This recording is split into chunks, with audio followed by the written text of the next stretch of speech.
Hello, হ্যাঁ ও মরে গেছে মানে আর কোনো টাকা পয়সা পাবে না, মরে গেছে ভালো হয়েছে, আমাদের টাকাটা বেঁচে গেছে। ঠিক আছে রাখেন। এই আরে এইদিকে দুটো বলদ পেয়েছি তো, দেখি এই দুটো পটে কিনা। বলছি দাদা, আপনারা কি ইন্স্যুরেন্স করতে চান? তুমি ইনসিস্ট করতে আমরা কি বাল করবো? ধরেন আপনি মোটরসাইকেল নিয়ে যাচ্ছেন, দিয়ে ধরেন অ্যাক্সিডেন্ট করে ফেললেন, মরে গেলেও টাকা পাবেন। আমাদের মোটরসাইকেলই নাই। ঠিক আছে আপনাদের মোটরসাইকেল নিয়ে মানলাম, আপনারা ধরেন মারুতি করে যাচ্ছেন, দিয়ে রাস্তায় অ্যাক্সিডেন্ট করে মারা গেলেন, তাও টাকা পাবেন। আমাদের তো মোটরসাইকেলই নাই, এবার 4 চাকা করতে পাবো? সেটাই বুঝছে না এদের কিভাবে ভাসানো যায়। ধরেন আপনারা দুজন সাইকেলে করে কোথাও যাচ্ছেন, দিয়ে অ্যাক্সিডেন্ট করে ফেললেন, তাও টাকা পাবেন। আমাদের বড় সাইকেলই নাই। মানলাম আপনাদের কিছু নাই, তাহলে আপনারা একটা কাজ করে, আপনারা হেঁটে যাচ্ছেন, হেঁটে যেতে গিয়ে কেউ আপনাদের এসে ধাক্কা মেরে মারা গেলেন, তাও টাকা পাবেন। কেন লাভ মেরে সইরে যাবো?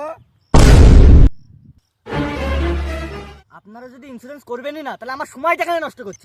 তাহলে আপনারা একটা কাজ করতে পারেন, আপনার জন্য একটা আরো দারুণ অফার দিই। কি? ধরেন আপনাদের বাসর রাতে বিচি খুঁজে পাবেন, তাও টাকা পাবেন। আমাদের তো বড় বিচি নাই।